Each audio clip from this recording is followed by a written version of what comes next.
just a conglomeration of different living creatures in a meat sack.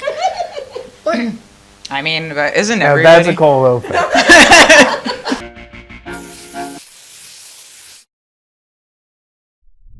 Well, look who's back. You know who we are. We're the Oklahoma Today podcast, and I'm your host, Ben Lucian, and I want to know just one thing. Who doesn't love a perfectly grilled steak? No one I want to meet, that's for sure. But how do I get a perfectly grilled steak? Well, make one myself? I don't know how to do that. But I will after today, because our very own editor-in-chief, Nathan Gunter, headed out to Stock and Bond, one of the nicest steakhouses in Oklahoma City. There he met up with Chef Jonas Favela. He's going to give us all the pro tips we need to wow our future dinner guests. I'm excited, and we'll get to that in just a second. But first, a friendly reminder to please click subscribe if you've not already done so. It's the best party annually per week in Oklahoma, if I do say so myself. So hit that like button right now, and without further ado, let's go grill some steak. Very excited to be sitting here with Jonas Favela. He is the executive chef here at the National in downtown Oklahoma City. We're here in Stock and Bond, which is one of the many restaurants here at the National. Very nice steakhouse, so we're going to talk about some steak today. Welcome, Jonas.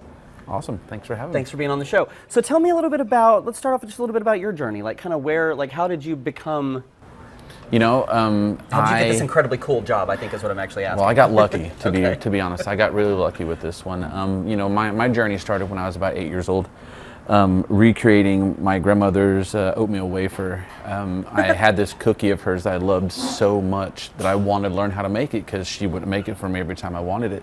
So I just got the recipe at 8 years old and started making it. And once I got that one, I started working on her apple turnover, which was a really good one. You know, just basic pie crust and stuff. But you know, you had to have those specific types of skills to make these. My grandmother's father was a Hungarian pastry chef. So Wow. she had some tricks and stuff that I learned over the years, and definitely once I mastered her oatmeal wafer recipe, I was pretty proud of myself, and I started working on a lot of other different things. Pancakes from scratch, you know. Me and my brother were latchkey kids when I was kids, you know, when we were young, so I literally fed us, you know, and, you know, we did it all the right ways, you know, making stuff from, like I said, from scratch. Yeah. You know, of course, we would do, you know, typical stuff that families would do, but I would also try my best then, and I really, really liked it. I love that. Do you still make those cookies today? Actually, I made them just the other day. Did you really? Yes, I did. That's amazing. Yes. You should put them on the menu one night just for fun. These things they're so temperamental with the Oklahoma humidity. They probably last about 20 minutes after I cook them, then they'd start to stale out. That's probably all the time they'd need. Yeah. I bet. No, that's true. I mean, I ate a bunch of them. So wintertime is usually a very good time to make that when the weather's nice and dry. And it's kind of funny that we know when the weather's dry and the weather does its thing, you know, it will screw up some food. Right. And it won't mess with, like, say, a steak. Yeah, exactly. It only gets better when it's hot and humid out.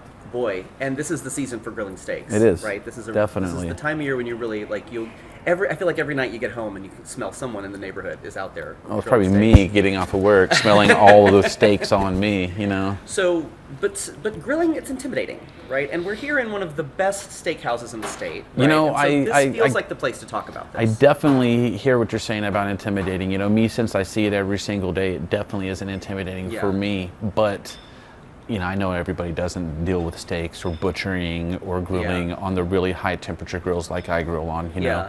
And I do, of course, anytime there's a family function, I'm the grill master, of course. Okay. So I work charcoal, gas, I was about to lump ask if you had a coal. preferred heat. You know, hot. Hot. Extra hot is my preferred heat because Okay. you can do so much with it, you know. Okay. Not so hot on the best grills will make cooking a steak any kind of challenge. So that's one of my number one tips is very hot grill. Really? Yes. Okay, good to know. Get that sear going. Yes. Okay, I like that. 100%. So talk to me about, I want to start at the beginning. Talk to me about picking a steak. Like you're choosing one, say you're at the grocery store, That's a right? good point, yeah. And you're going down the row or you like whatever. What are you looking for? I'm looking for something that looks appetizing. I'm looking for something that's nice and red. Sometimes beef will oxidize. I pass up all the oxidation. I'm looking for marbling. Okay. If I'm grabbing a New York strip, I'm looking for it to not have a little vein of connective tissues running through the middle, like the strip side you would get on a porterhouse Since it's a bigger T-bone, the strip on that side of the porterhouse, I don't like that one. I like it on the other end where there is you wouldn't really get a T-bone after that, but it's like more of the closer to the center cut. Okay. And it's my favorite cut is New York strip. That's my all-time favorite. I think it has the best flavor. Okay. Outside of your Wagyu steaks and stuff, I think that the strip is definitely the most flavorful. Here at Stock and Bond, the servers all know that my favorite steak is the strip. And back when we had an outside skirt steak on the menu, was Australian Wagyu. That was my other one, just based off the flavor for it. It's so good. We cook it on a different type of grill. Here in the restaurant, we use a flame over broiler. So it would be like cranking on the broiler setting in your stove, and all the heat's coming from the top, and it puts like the most wonderful crust on your steak. That's how the steak, how we cook it here at the restaurant. Upstairs at Teller's, we have a wood burning grill, so that's really nice. So it's a different type of heat, depending on your wood. If your wood's seasoned and it's very dry, it's going to be more hot heat. I like a grill that you use wood. I like the wood to be a little bit damp, so there's some steam going on with that, so it's not just super hot heat. Okay. So we got our cut of meat picked out. Let's talk about seasoning. Let's talk about marinades. Let's talk about rubs. Like what I would say I was raised in a hardcore religious salt and pepper only kind of family. If you're getting really good steaks, that's all you really need. Okay.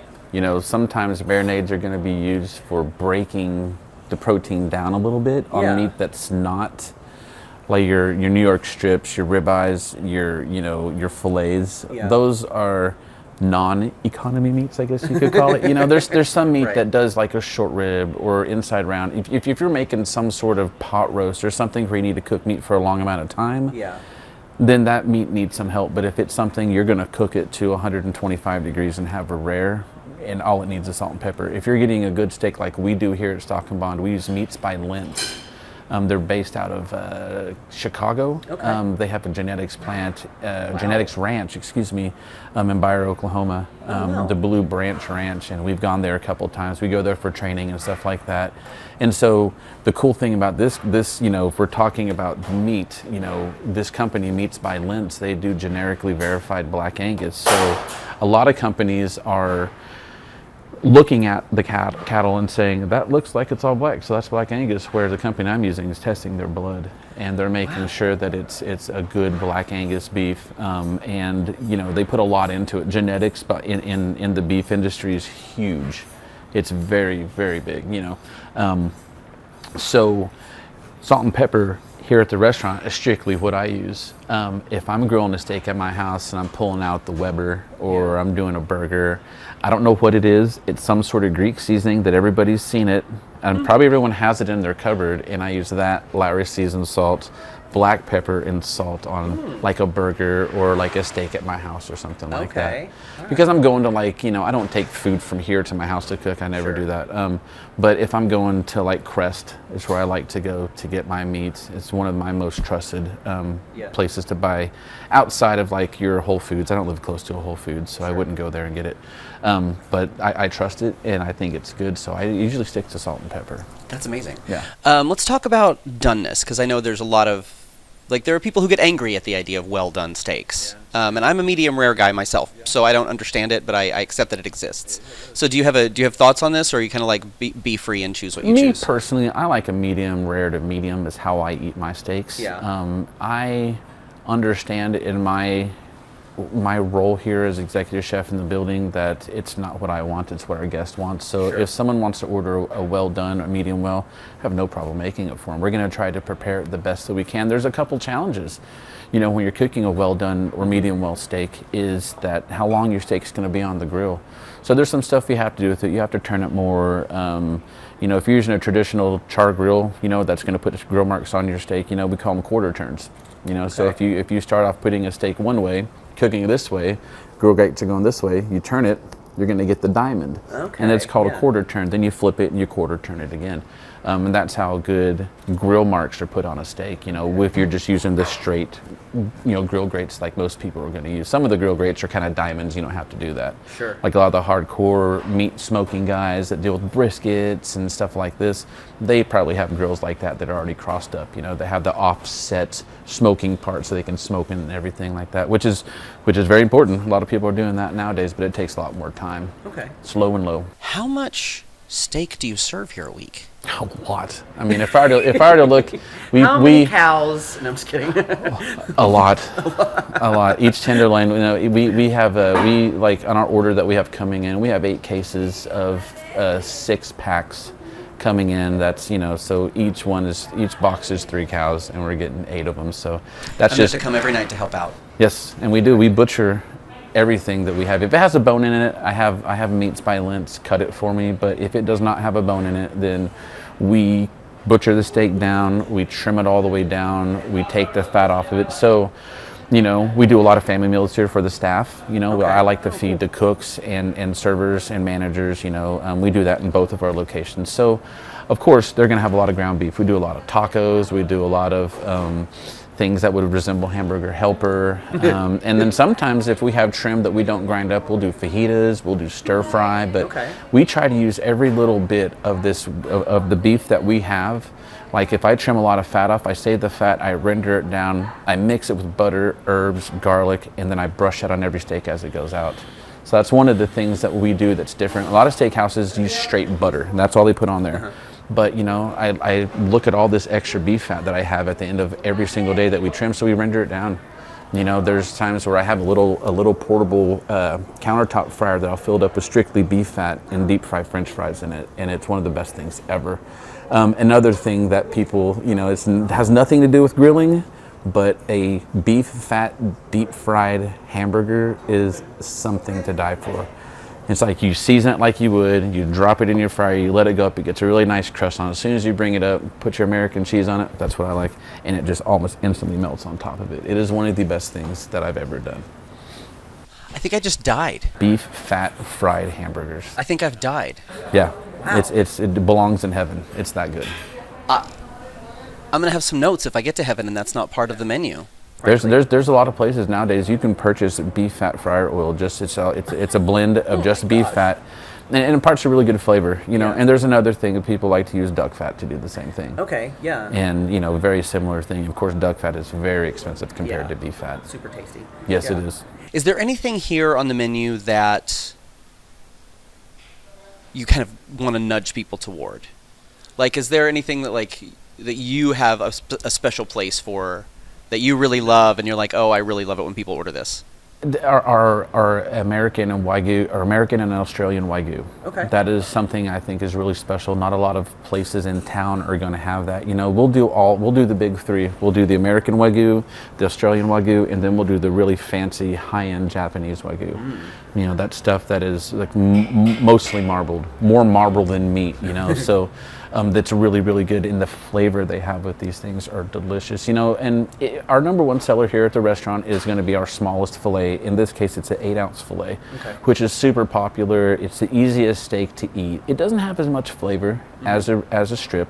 You don't have to put too much work in cutting it and eating it as you would a strip, but in my opinion, strip's just so much more flavorful. It took me a lot of years to figure that out, but in this steakhouse, in every steakhouse in Oklahoma, the most popular cut's going to be their smallest filet. Okay. You could say that with Mahogany, with us, with Ranch Steakhouse, with Red Prime. Those places the fillets are number one. Why do you think that is? It's easiest to eat. Yeah. I think people really... That's why I usually go for it. It's kind of the smallest. Yeah. And it's 100% eatable. You're not going to have any bit of little bits of connective tissue that you don't want to eat. Some people just pow the whole thing down. I'm not one of those, If there's a big chunk of fat on a ribeye, which I love ribeyes too, I'm not going to eat it. Okay. I'm going to push it to the side. I'm going to enjoy the meat. Yeah. But, the ribeye is something that we do here as well. I purchased a very small ribeye loin, so I have the smallest loin possible. And what that does when I cut steaks out of it, it makes it really thick and tall. With the grills that we use here, if I don't have a really tall steak, I can't achieve that crust on it that is going to put that flavor and that little bit of a crunch without overcooking the steak. So if I have a ribeye that's, 1.5 inches, sometimes 2 inches tall, then that's going to work a lot better in my grill for what I need it for here at the restaurant than a thinner steak. Sure. Okay. So talk to me about, I want to see this in action, but I got to know about, last thing I really want to know about is choosing a wine. This is another thing that I feel like intimidates people. There's so many different wines, and there's rules that you should follow when pairing wine with food, and then there's some stuff that just goes together even though it shouldn't. Am I saying that you could have a white wine with a steak? You absolutely could, and it could go well. It's not common, but you really have to find somebody to help you with that. And luckily here at the National, we do have a somm, and he does help us out, and he will go to a table and push the guests in the right way. But, you know, we have so many opportunities in this building when it comes to wines. We do a lot of wine dinners. So a lot of my job when I do these monthly dinners is pairing food to wine. And all these wines are going to have specific tasting notes. They're going to have things that traditionally you're going to sell with this wine or you're going to want to have with it, pairing wise with food. Some stuff just speaks to me. You know, most red wine's going to take a steak. You know, there's a time you could do a red wine with chicken. There's a way you can do a red wine with seafood, say like lobster. It's not traditional, but you could definitely make it work. There's a school of thought out there that sometimes you got to push the boundaries. You got to push your limits on what you should have. So what I'm saying is that you can enjoy red meat with a white wine if it's the right kind of white wine and the right kind of red meat. You know, maybe say like you go towards like a rosé or even like a sparkling wine. That you can do it if I season it right. If I'm doing a wine dinner, I'm making sure those pairings are proper with what I'm putting with the steak or with the chicken or with the fish. Some of the accompaniments with those proteins will definitely lend very well to whatever wine I'm putting with if I'm doing it right. Okay. And I think in a place like this, especially that has a sommelier, like it's always great to ask. Like Absolutely. I'm a big fan of saying like, what do you think I should When it like, comes to the most passionate person with wine in a facility like this is going to be our sommelier. And he's going to know what it is that these people want just based off what they describe to him or what they're looking for. I've heard so many different times, I had no idea that I was going to love this wine as much as I do. It's because most people aren't going to really just dedicate their life to wine like somms will, you know. And it's a really it's a really neat thing, you know. And looking back on it, I don't think I've met any somms that are just like crazy people that you know aren't well put together because of their passion for what it is they're trying to get people to get and consume. I gotta see the steak in action. Let's do it. Let's do it. Okay, so one of the things I do when it comes to grilling a steak, I'm not going to come season my steaks up and then turn around, turn my grill on, then wait for my grill to get hot while these things have steak. My grill's hot, it's ready to go. As soon as I season this up, it's going straight on the grill. How hot is this grill right now? These probably run at about 600 or 700 degrees, between there somewhat. So I give them a good amount of seasoning on here. That might look like a lot, but some of the stuff's going to come off. And I get the sides of them. Same with this one. Season that side, we go all the way around on this one. All right, now that it's ready, load them up on the grill. Oh, listen to that. Can you guys smell that? Oh man. And in they go. And then if you look at the top part, you'll be able to see where all those flames are coming from. The broil over fryer or broil over grill that these are. These will, you can see those over there. And those little tiles up there will redirect the heat straight down. So the whole thing cooks like an oven, but it sears from the top. And you can kind of see that as these steaks get going, you'll see the intermuscular fat or the marbling is going to melt on top, and it's just going to be bubbling away, and it's going to create the best crust. So I'm going to get these guys a little bit closer to the flame there. And how long are we going to leave those? I don't know. Okay. I like that answer. That's what we talked about earlier. You know, it's instinctual for me. Yeah. I'm going to go for an internal temperature of about 135 degrees. So all three of those steaks will cook at a different rate. They'll all be done a little bit earlier. Okay. One's going to be done before the other one will be done for the other. The strip is going to take the longest to cook on these. Okay, and what are you going for in here? Are you going for a medium rare? Medium rare. Yeah, 134 is about medium rare. Perfect. Okay, great. And then So now we're going to do the mac and cheese. That's one of them. mac and cheese. I like to get it a little so what saucy. What have we got here? What is this? So what this is a blend of 4 cheeses. We use white American, cheddar, Parm, and Fontina. and then we have onions, and we have, or excuse me, shallots and garlic. And that's all cooked down, and then we just blend it up until it makes this smooth sauce. That's way better than from a Wait box. till you guys try it. Oh, it's so much better in the box. So I'm gonna crank the heat on. Okay. I'm gonna let this guy get going, and then I'm gonna drop my noodles in. I'll toss it, hit it with the cheese and everything like that. It'll come together pretty quick. Oh, she's pretty. You guys are probably wondering what this is for. So this is our sear plate. So when we have a charred steak, this is what we do it. We get this thing, the grill cook's gonna come in, actually they're here right now. They're gonna crank this stuff on, it's gonna be red hot. So we'll take a little bit of seasoning. On this one we use more than just salt and pepper. We use a little bit of a blackening spice, just a slight bit. We put butter on it. The butter and beef tallow I was telling you about earlier, and we'll put a sear on it, and we'll get it charred where it turns black. If it's a rare charred, we call that Pittsburgh. Anything other than rare charred is called a Chicago style. Then you got the black and blue, which is kind of a Pittsburgh, but it's like extra, extra rare. So the inside of that steak, if you cut it in half, it's still going to be cold. Oh, wow. Yep. That's how my grandpa used to order a steak. Yeah, black and blue. He'd say, how do you want it? He'd say, just want the cow through a warm kitchen. Yeah, we get people that come in like, we like it 15 seconds on each side, is what they'll seriously say to us, and we'll do it. But me personally, I don't like the chewy texture of uncooked meat, you know? If I do like raw meat, I like it to be carpaccio, sashimi, something like that, where it's small enough where you can chew it up properly. Sure.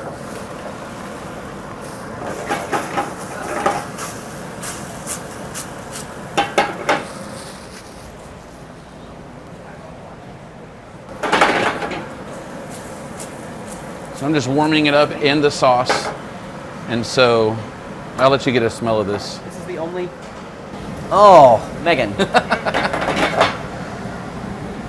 It's like what mac and This is amazing. mac and cheese dreams are made of this smell. Okay, so what we'll do is we're just gonna get this nice and warmed. I don't need to get it hot because I'm gonna bake it. Okay. So take it straight to my wonderful copper dish here. Okay. We top that off with some white cheddar. Oops. A little bit of white cheddar and some Parmesan cheese. So I'm gonna come with this, put it straight in my grill. See, check out this. See the sizzling? That's what I was talking about earlier. So I love this too because this is a pull-out grill, but you could do this on your grill at home. Yeah. Yeah, like you could, okay, I love this. Especially the kind of grills that you close. Yeah. Okay. Our asparagus here. So we get jumbo asparagus here at Stock and Bond because we grill it. And I definitely want some flavor on this guy, so I'm gonna hit it with salt and Definitely easier to pepper. grill the big ones than the... Yeah, they don't fall through the grill. Now you hit it with a good amount of salt. You know, we go through a lot of salt here.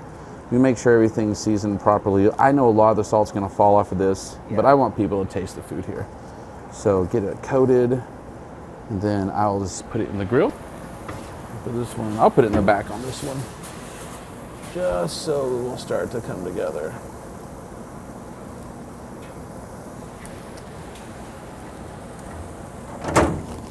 All right.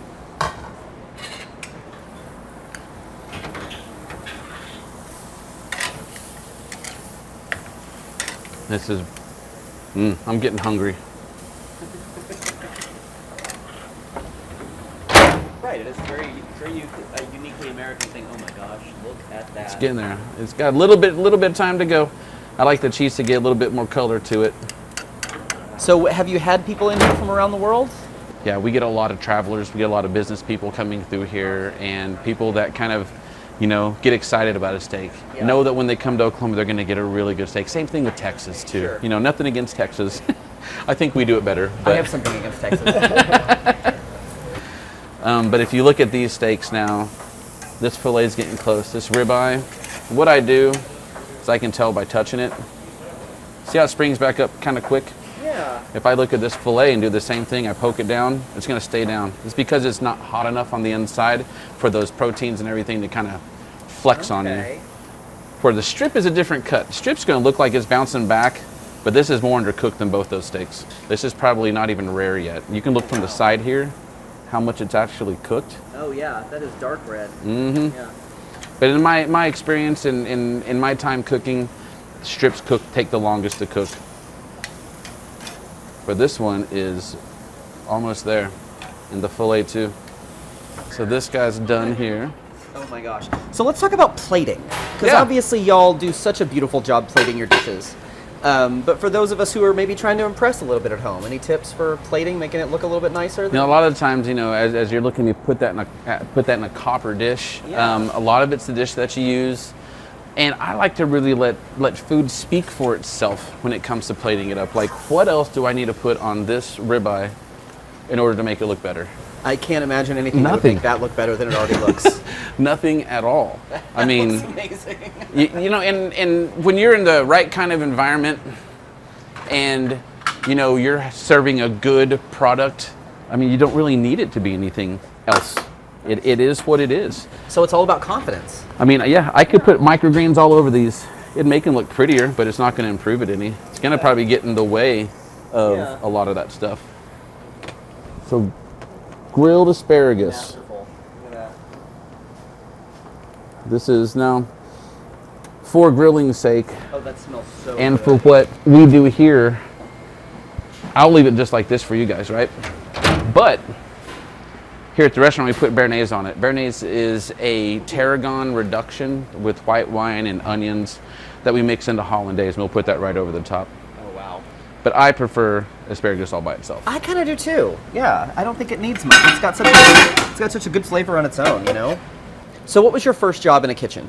McDonald's. Yep. Back in the day in 1988, Las Vegas, I was making $3.80 an hour. I've gone a long ways. Wow. Come a long ways from those days. This strip is getting there. Oh man, look at that. You know, I'm going to let that go just for a moment longer.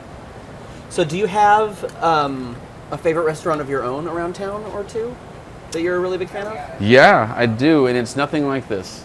I would be You know, surprised if it was. I love- if you were like, oh man, I love the ranch steak. The ranch steakhouse is great. But like, I was if that was a your answer, chef I'd at be the Ranch surprised. Steakhouse for 7 years, so that I've place. been there for a long time, Yeah. yeah. A lot of what I do here at this restaurant is based off what I learned to do at the ranch. Okay.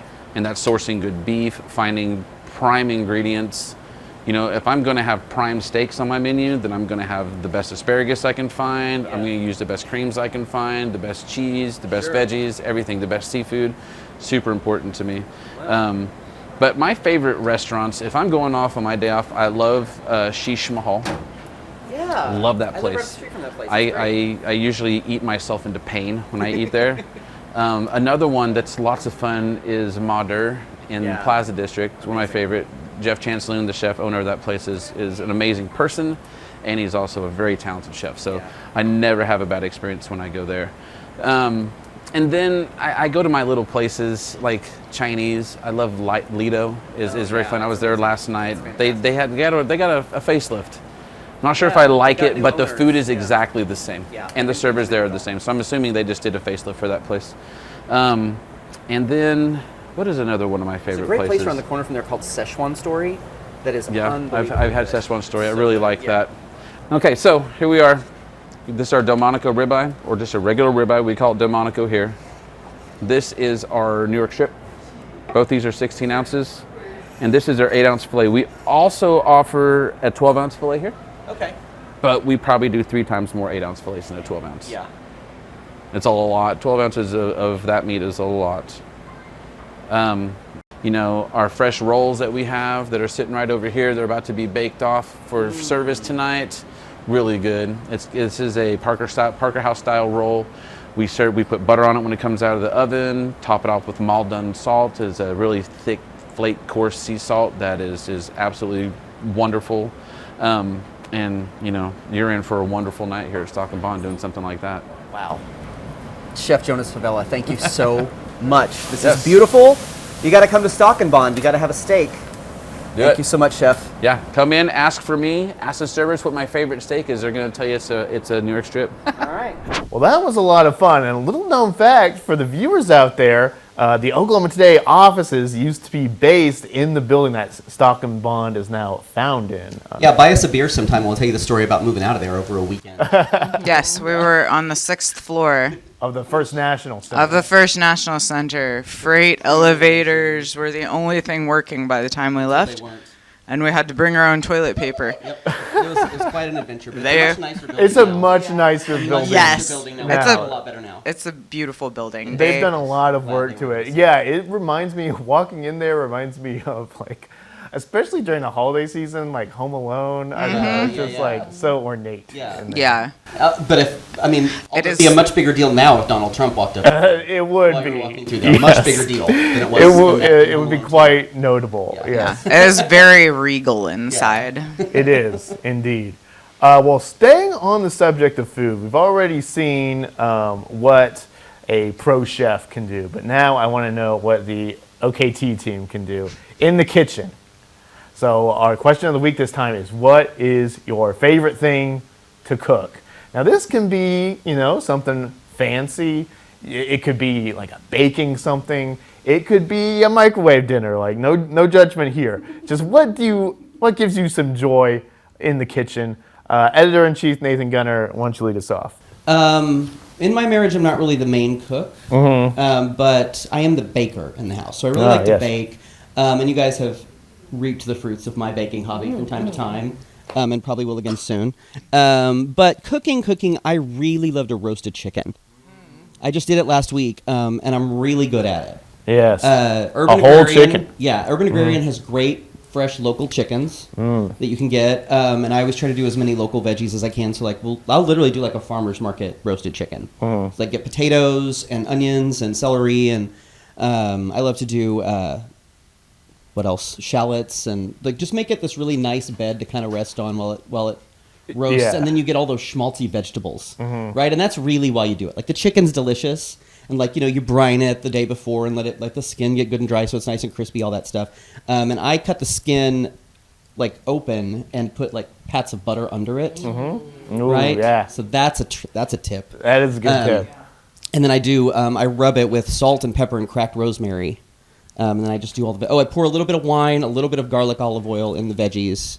I get those multicolored baby carrots. Those are good to do. Oh, okay. I just really do it up. The Yes. vegetables are really more the point than the chicken itself. But I Yes. love roasting a chicken. It's fun. It's pretty easy. Yeah. It's not that hard to learn how to do, and it's delicious. Yeah, there's few greater joys in life than picking off just a freshly roasted chicken. Oh, it's delicious. Yeah. Yeah. Well, it sounds like you need to make one for the office. We'll have coming an up office soon. Thanksgiving, and I'll Yes. roast you guys a chicken. Yeah. Yeah, it sounds like a good idea to me. Senior editor Carly Ybarra, what about you? What do you like to make? My favorite thing to cook, I think, would probably be sweet potatoes. Ooh. In almost any form. I love delicious. a sweet potato. And a lot of times when I just cannot decide what I want to eat, I'll heat one up in the microwave for a few minutes and then throw it in the air fryer and then cut it open and just put a bunch of butter on it. And that'll be my dinner. Sweet potatoes are always the answer, it seems. You know? Yeah, and they have a lot of nutrients in them too, and I eat the skin, so a lot of the nutrition in there. So yeah. Yeah, they're so satisfying and so good for you also. So maybe our office Thanksgiving needs to include some sweet potatoes by Carly. Oh, I make a mean paleo sweet potato casserole, and I know when I say paleo, some people are like, okay, whatever. It's actually really, really good because it has coconut milk and, Ooh, yum. and butter or ghee and stuff like that. So Okay. yeah. Nice. All right. I like that answer. Well, this is turning into an Oklahoma turning into Today Thanksgiving potluck, yes. Megan, what are you going to contribute to our dinner party here? Soup. Oh, soup. That's a Soup. good I like contribution. to make soup. I don't like to cook a lot of things. I'm not very good at it, and that's fine. It's not something that I feel bad about, that I'm not. I like to eat food more than I like to cook it. Yeah. But I can make pretty good soup. I do make borscht. I don't like making borscht, actually.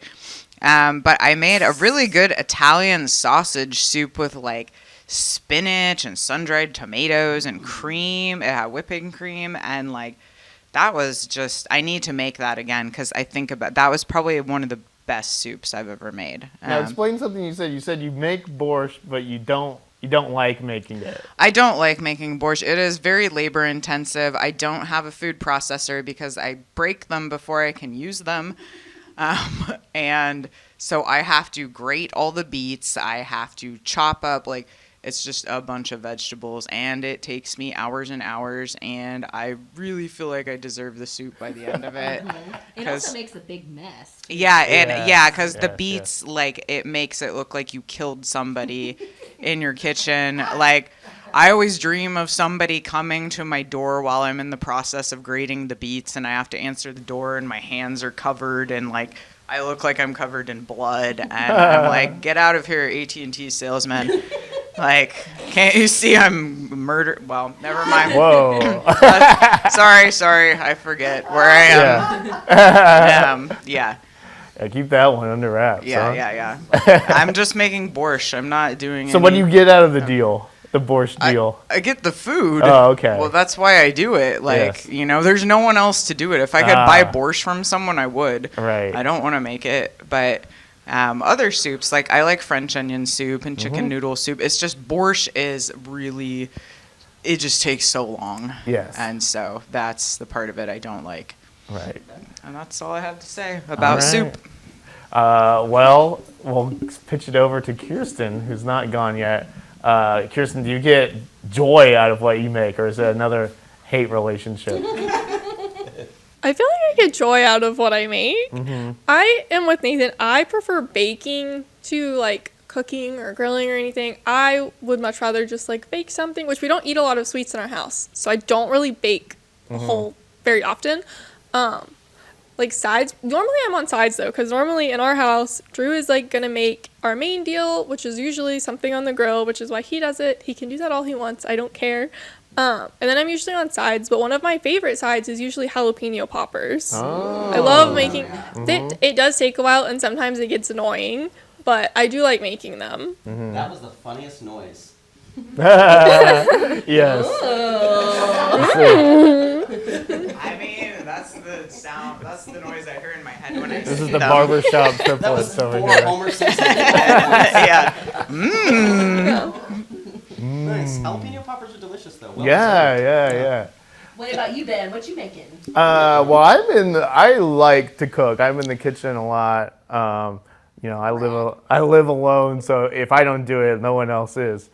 One of my favorite things to make, if I'm really feeling fancy, I will take a cast iron pan and I'll make like a spinach artichoke pizza within the cast iron pan. Yeah, now that's really nice, but that can be a lot to clean up. I like things that I don't have to clean up so much. Yeah. So a few recipes that I like to do, like a garlic bread grilled cheese. Yeah, really excellent with some tomato soup, some tomato basil soup. I mean, you can't really beat that. Also, just like a really simple, like I'll just like make some like chicken fajitas at home, and that's just really simple. You're just basically chopping up veggies and chicken. But what I love about it is that the next day you can make some noodles, like some Korean style noodles, and it goes really well with that. Oh, that's a great idea. And so you have Tex-Mex for dinner, and then for lunch the next day, you got like some Korean style noodles. Perfect. Yeah. Okay. I'm all about versatility. I get tired when it's the same stuff all the time. I want to know what goes on at the cook household. In the kitchen. Yes. doing Speaking the of cooking, the cook household. Who cooks for the cooks? Not me. No. So, a quick story. When Jennifer got sick, she told Gus, "You have to teach Dad how to cook because all he knows how to cook is breakfast burritos and spaghetti." Not true, but I like to grill. Okay. Over charcoal. I'm a charcoal only griller. So, but anything you can grill, I like to grill hamburgers or steaks and potatoes and zucchinis and all the things on the grill. So I'm kind of a grill guy. But Grilled zucchini's the best, especially the summer. oh my gosh, Oh my yeah, God, great. yeah, and we do potatoes and corn, all the things. Everything tastes better on a grill. I think so, especially charcoal. To me, but in my family, when we do gatherings or whatever, I make it's cowboy caviar, or black bean corn relish or whatever. I mean, with the black beans and the corn and the bell peppers and all the things. I do that a lot, so I can do that in my sleep. I guess that's what. So that's what you're gonna bring to our potluck. Yeah, Sounds like you have pretty decent cooking skills. I do. My wife is selling me short. But I also learned I keep wanting to call it the neti pot, but it's the Instapot. Oh, Yeah, you don't want to cook it. I would like to see the neti pot recipe section. I do neti pot chicken with sweet potatoes and all the veggies, and it takes like 15 minutes. It's a marvel. I love It's that great. thing. Yeah. I love it. We use it for meat all the time. When it's too hot to grill outside. Yeah. We use it a ton in the winter too. We'll make, like a batch of super chili or something and then freeze what's left over and have it'll be 2 nights. Yeah. So Nice. Okay. I like it. Well, I want to taste some of that cowboy caviar. Yes, it sounds like we've got a good dinner party in the Who has works. that great to buy if you don't feel like making it? Homeland. Mm. In their deli, their Yeah. cowboy caviar their Oklahoma caviar is really, really good. The Homeland Deli, excellent. Big fan of the Homeland Deli. Well, Yeah. the good thing is, it depends on what you use to dip it with, but then it's super healthy because it's just vegetables. Yeah. Exactly. And then if you, Yeah. so. We do it every New Year's Day with black eyed peas, and that's how we do our Oh, black eyed okay. peas. That's how you get your black eyed On New peas. Year's Yeah. Okay. Yeah. Yes. Well, those were all our answers. But we want to hear from you. Leave your recipes down in the bottom. If you've got the full recipe, we would love to see that. But if you just want to, talk about some of the things that you like to make at home, that's cool too. So just leave those in the comments. But now I'm really hungry again, so we're going to take this opportunity to go to the mid-show ad break, which will definitely not be an excuse for me to eat more snacks. In Oklahoma, art plays an essential role in bringing communities together, enhancing quality of life for Oklahomans, and positively impacting our economy. The Oklahoma Visual Arts Coalition is a nonprofit that helps develop the Oklahoma visual arts community through education, promotion, connection, and funding. Since 1988, OVAC has closely worked with Oklahoma artists, educators, organizations, and communities to ensure visibility and opportunity while promoting public interest in the arts across the state.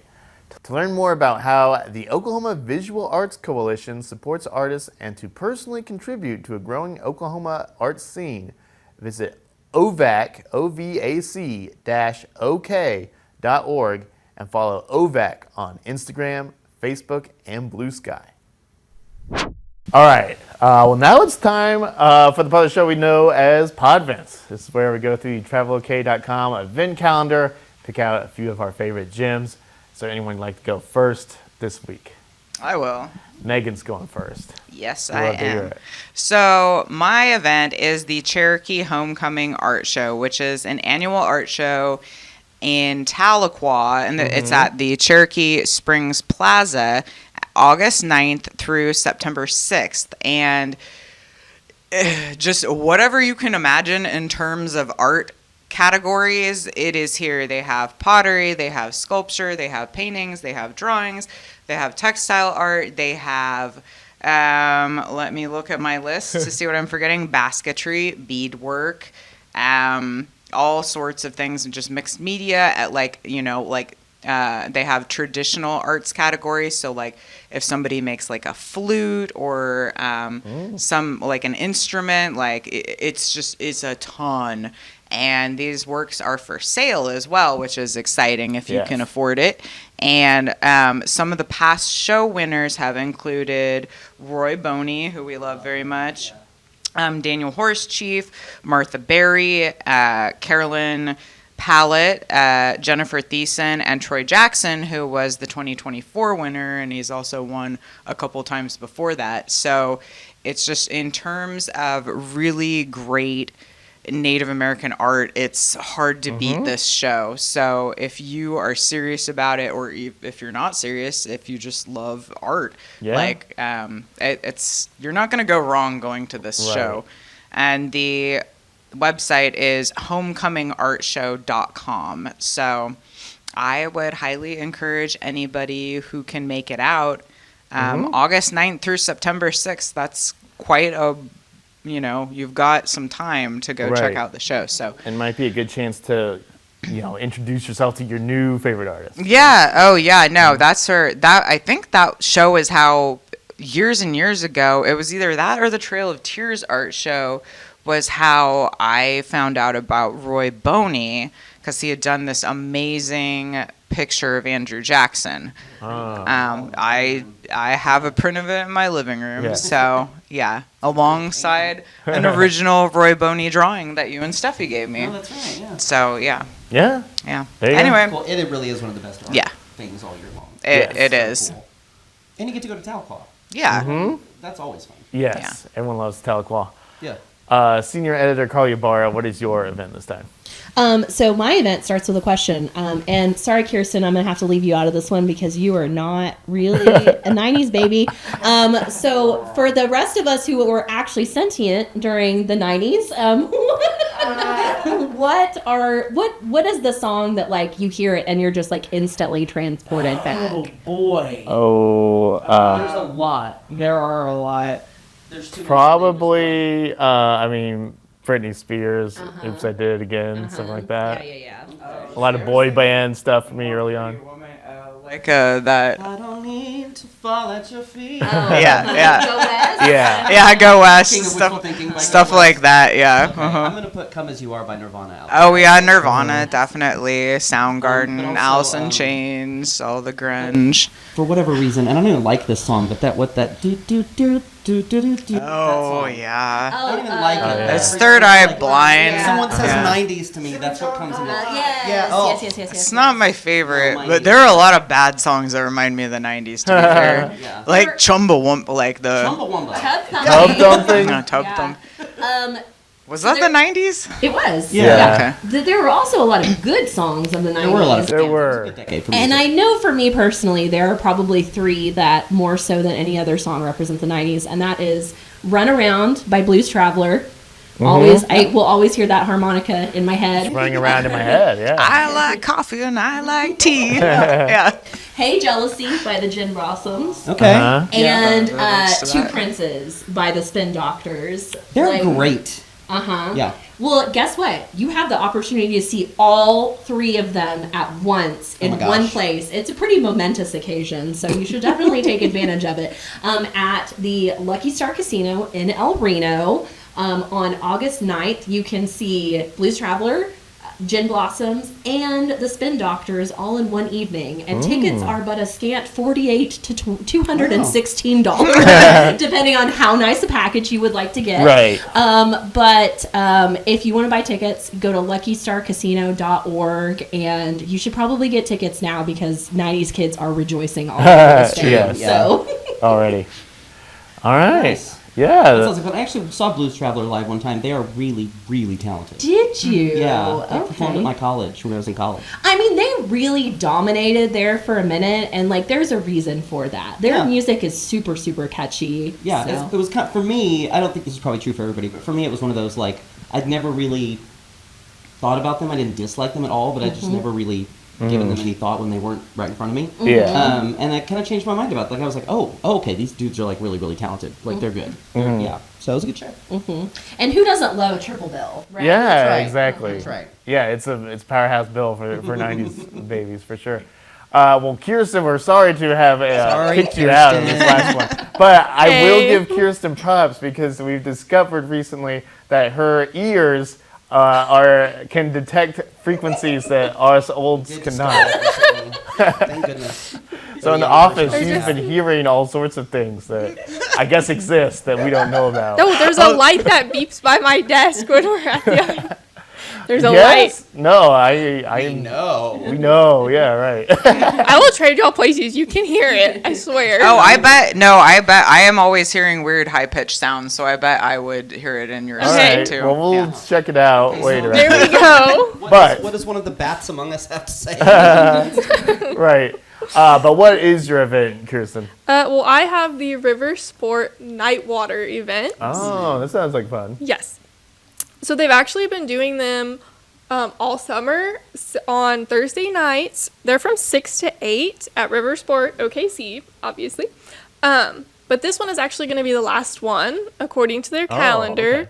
So it's been hot out. It's summertime. Summer is almost over for students, though. So this is a great way True. to, like, kind of wrap it up and get outdoors still, but it'll be a little cooler because it's from 6 to 8 p.m. But there's going to be rafting, tubing, and surfing after dark. There's going to be live music. It's local bands presented by the OK Film and Music Office and the OKC Film and Creative Industries Office. Okay. There's food from Big Water Grill, which is one of the restaurants at Riversport. They're going to have specials. It's also a great place to, if you want to like chill out for a minute, you can, after your activities, you can sit on their patio, enjoy your meal, listen to the live music, and even has views like over the surfing area. So if you want to see people surf, you can either watch them do really good, maybe watch them wipe out if you want like a funny something. But passes are going to be $20 for the night. They're free if you're a seasoned member at Riversport, but you can go find those and more information at riversportokc.org. Wow. And how late did you say it goes? It goes until 8 p.m. Oh, okay. It's 6 to 8. Okay, perfect. I think it sounds really fun, Yes. actually. Yeah. So you might catch me there because that's upload Yes, day. Right. And a good That's way. a good way to celebrate finishing an issue. Yeah. Yeah, and a good way to stay cool in the summer. I wish that the season observed the end of summer vacation. Like That'd be nice. it usually Yeah. sticks Kids around go a back to little school, it longer. gets immediately cooler. Yes, Yeah. I would like that, but no, we can't get summer to cooperate usually. Nathan, what's your event this time? It's a really good one. I'm really excited about it. So y'all know that we've all been to the Friends of the Library book sale at the Oklahoma State Fairgrounds, hosted by the Friends of the Metropolitan Library System. Well, they're having a summer version of same. Saturday, August 9th and Sunday, August 10th, 9 a.m. to 5 p.m. in the Hobby Arts and Crafts Building at the Oklahoma State Fair. If you're a member of Friends of the Library, however, you can get in Friday night from 4 to 7 p.m. on the 8th of August. And that's a special preview just for members of Friends of the Library. This is a smaller version of the book sale in the winter. There's not going to be the rare books and the best books selections parts, but all the rest will be there. And it's just a big used book sale. It's amazing. Hardbacks are $2, paperbacks are $1, unless you're talking about children's titles, which are half off. So hardbacks are $1, paperbacks are 50 cents for children's books. Yeah, so go get your kids some books. All the proceeds benefit Dolly Parton's Imagination Library in Oklahoma County. Yeah, so it's just the Oklahoma County part of Dolly Parton's Imagination Library. So that's going to be a really, really cool deal, and I'm a huge fan of that, and we all love to read here, and we're all big book people, so we love the library. We love recycling. Yeah. I will say, I didn't go last year, but the year before that, I purchased a big stack of records. Yeah, from the I bought a library. bunch of CDs at this thing And I before, think, I too. want to say they were like $0.25 a piece Yeah. or something like real low like that. And I got some really interesting things. So, it's not just books. Exactly. It's definitely more than just books, and it's always worth checking out for sure. Yes. To learn more, you can go to supportmls.org, supportmls.org/FOL, Friends of Library is what that stands for. And yeah. All right. Saturday, August 9th and Sunday, August 10th, 9 There to you 5. go. Yeah. State Fair. It's a good way to acquire new media, Good physical times. media. Good times. Yes. Yeah. Like it. What's your event, Ben? What are we doing? What are you Well, sending us out to do? My event really it doesn't need any explanation because when I say the National Snafflebit Association World Show, I mean, we just know Of course. the Snafflebit Association World Show. Yes. I have a question. Yes. What is that? Yes. You don't know Snafflebit? No. Well, it's my pleasure to introduce you. Tomorrow is my 45th birthday. And we're just now This year, this many well, years it's old, and I about learned time. the Snafflebit. Yes. Big day for you. You're joining the rest of us because we definitely know Snafflebit. But for the audience and for Nathan as well, the Snafflebit is it's a horse term.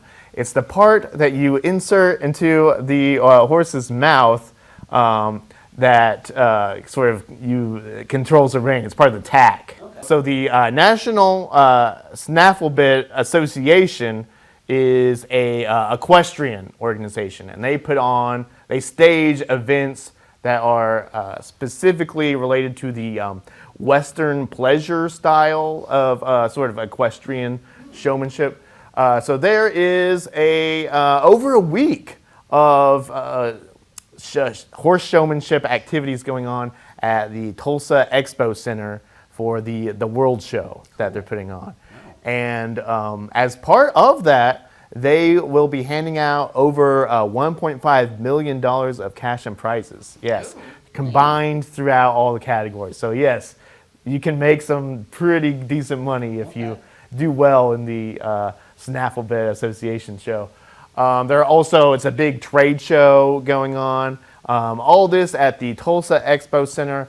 Let me get the dates for you. It's August 7th through the 17th, and it's all going to be happening at the Built Ford Tough complex in the Tulsa Expo Center. Now, if you don't have a horse of your own, that's perfectly fine because you're welcome to attend. And in fact, watching all the horsemanship events there at the Expo Center is free to attend. Hey. Yes. So especially if you have a younger person in your life who loves horses, I mean, this is a great event to take them out, show them. Maybe if you're interested in getting into some owning some horses or getting into riding horses, it's a good way to introduce yourself to that. So yeah, all that going on, and plus 10 days of free fun. I learned so much from that podvent. Thank you. It does, yes. I saw that Snaffle Bit, and I have to come clean. I did not know what a Snaffle Bit was. But I was like, if there's a guy who's going to explain Snaffle Bit, I guess it's going to have to be me. We're all about the educations here on the podcast. Yes. Yeah. All right, well, now it's time for star of the show. And I'm going to give it to a guy whose birthday is tomorrow, and that's Nathan. Yes. Happy birthday. gift You ever, hosted, thanks. you did the steak thing today, which was fantastic, and the magazine wouldn't be the same without you. Thanks. So I know. It's true. 45 tomorrow. Can we ask- Time to die. So do you have a goal for your 45th year that you're hoping to accomplish? I have a few. I want. We've got some goals around here that we're working on that we all are aware of. You know, about the show and the magazine and all that stuff. So that I'm really excited about our immediate future. We just got named the official magazine of the Route 66 Centennial, and I'm stoked about that. I know I'm really excited about that. We've got some really cool stuff coming up. We have a cool podcast sponsor that we're going to announce soon. That is very exciting. Stay tuned. So we've got a huge thing that we're going to end the year with that I can't wait to tell you about that you're going to hear about very soon. I know what you're talking about. Yeah, it's going to be really exciting. So we're branching out, and I'm really stoked about that. And so I'm just kind of thinking of it as a year to kind of level up, but not hardcore level up. Does that make sense? Yeah. Yes. I don't want to aim myself at the next level so hard that I burn out. But I'm excited about how much better can I be, and what can I do? What can I do that's I don't know. I'm all about self-improvement. I like a Monday. You know what I'm saying? I know A Monday? It's an irritating thing about me sometimes. I'm never quite satisfied with how good things are, but I don't know. It doesn't come from dissatisfaction. It comes from curiosity. You know, everyone here is so awesome. I can't wait to see how awesome we can all be together. So that's a thing. And then just I don't know,